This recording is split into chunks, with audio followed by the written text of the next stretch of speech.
Veronica వాళ్ళ తాతగారు. అంటే సిసి రెడ్డి గారి తోబుట్టువేమో జాజిరెడ్డి గారి భార్య, సిసి రెడ్డి గారి కూతురేమో సుధీకర్ రెడ్డి భార్య. అంటే మేనత్త మేనకోడళ్ళు ఇద్దరు తోడుకోడళ్ళు అనమాట.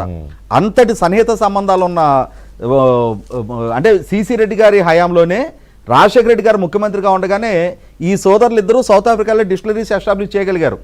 వాళ్ళకి అంతటి ఆర్థిక స్తోమత అంతకుముందు లేదు. రాజశేఖర రెడ్డి గారి అక్రమ సంపాదన మనం ఎంతసేపటికి ఇప్పటిదాకా జగన్మోహన్ రెడ్డి గారి అక్రమాస్తుల గురించే విచారం జరుగుతూ ఉంది. కానీ వాళ్ళ కుటుంబ సభ్యులు ప్రపంచవ్యాప్తంగా విస్తరించారు. సౌత్ ఆఫ్రికా రాజశేఖర రెడ్డి సీఎంగా ఉన్నప్పుడు వీళ్ళందరూ జిల్లాకొకళ్ళు వెళ్ళి మొదలెట్టారు. సుధీకర్ రెడ్డి గారు ఆయన ఏం గడ్డ పని చేశాడు? ఆ రోజుల్లో విష్ణుకి వాళ్ళ అమ్మాయిని ఇచ్చే నాటికే వేల కోట్ల రూపాయలు ఆశపడని చెప్పని చెప్పుకునేవాళ్ళు మనకి. ఎక్కడి నుంచి వచ్చినాయి అన్న ఆస్తులు? రాజశేఖర రెడ్డి గారు అనే ఒక్క 5 సంవత్సరాలు 3 నెలలు ఈ రాష్ట్రాన్ని పరిపాలించిన పాలకుడి హయాంలో వాళ్ళ కుటుంబం మొత్తం మర్రి చెట్టు ఓడల్లాగా ప్రపంచం మొత్తం విస్తరించగలిగారు. దానిలో భాగంగా ఇవాళ కూడా ఈ ఆఫ్రికాతో చుట్టరకం ఆ 2004-9 మధ్యలోనే మొదలైంది. ఆ సిసి రెడ్డి గారు రాజశేఖర రెడ్డి గారి హయాంలో విస్తరించిన దాంట్లో భాగంగానే వాళ్ళ టాంజానియా, జాంబియా ఎక్కడెక్కడ న్యాచురల్ రిసోర్సెస్ ఉన్నాయనేది ఐడెంటిఫై చేసి అక్కడక్కడ దాకా విస్తరించగలుగుతా ఉన్నారు. ఆ మూలాల్లోకి వెళ్ళి విచారణ జరగాలి అని అంటే ఇవాళ సిట్కి కొంత పరిధి ఉంటుంది. ఇవాళ జాతీయ దర్యాప్తు సంస్థలైన ఎన్ఫోర్స్మెంట్ డైరెక్టరేటు చాలా సమర్థంగా ఇప్పటికే బ్యాక్ అండ్ విచారణ జరుపుతున్నట్టుగా వార్తలు వింటా ఉన్నాం.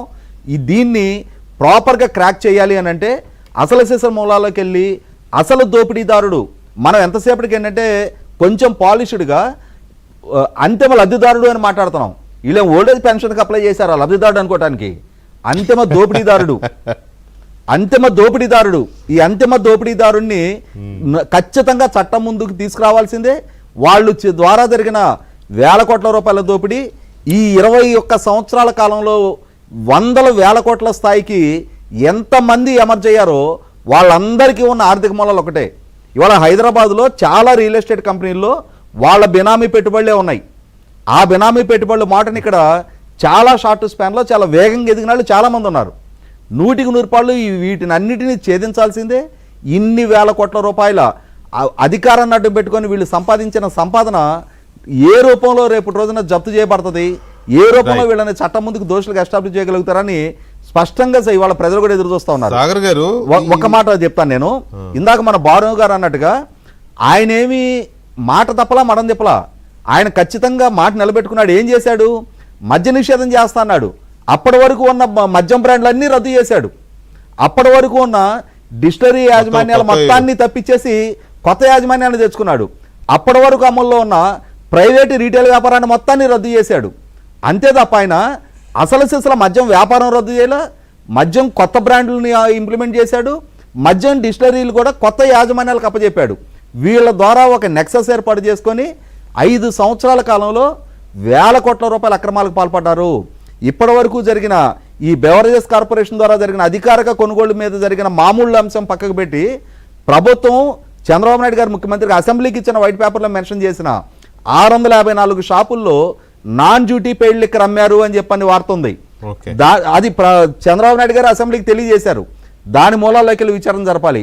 అది ఇంకా 8,000 కోట్లు అనేది క్వాంటిఫై చేయాల్సిన అవసరం ఉంది. అయితే సునీల్ రెడ్డి జగన్మోహన్ రెడ్డికి సంబంధించిన అన్ని కంపెనీల్లోనూ డైరెక్టర్గా ఉన్నాడు.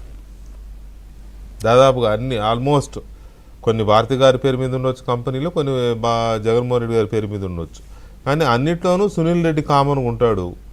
ఇప్పుడు సునీల్ రెడ్డి వీళ్ళు చెప్తున్న కొత్త కంపెనీలు ఏవైతే షెల్ కంపెనీలు అంటున్నారో, ఆర్ఆర్ గ్లోబల్ ఎంటర్ప్రైజెస్, ఇందులో సజ్జల రామకృష్ణారెడ్డి కొడుకు భార్గవరెడ్డి కూడా డైరెక్టర్గా ఉన్నాడంట. అంటే వీళ్ళ సంబంధాలు మళ్ళీ ఏమీ లేదంటారు బయటకు వచ్చి. సజ్జల భార్గవరెడ్డి పేరు ఆ రోజు రాగానే రామకృష్ణారెడ్డి గారు వచ్చి వెంటనే ప్రెస్ మీట్ పెట్టేశాడు. ఎక్కడో పట్టుకొచ్చారు, నా కొడుకుని ఇరికిస్తున్నారు, నాకేం పని అని చెప్పి. వీళ్ళు స్కామ్ సంగతి మాట్లాడకుండా మమ్మల్ని ఇరికిస్తున్నారు అనేదే మాట్లాడతారు.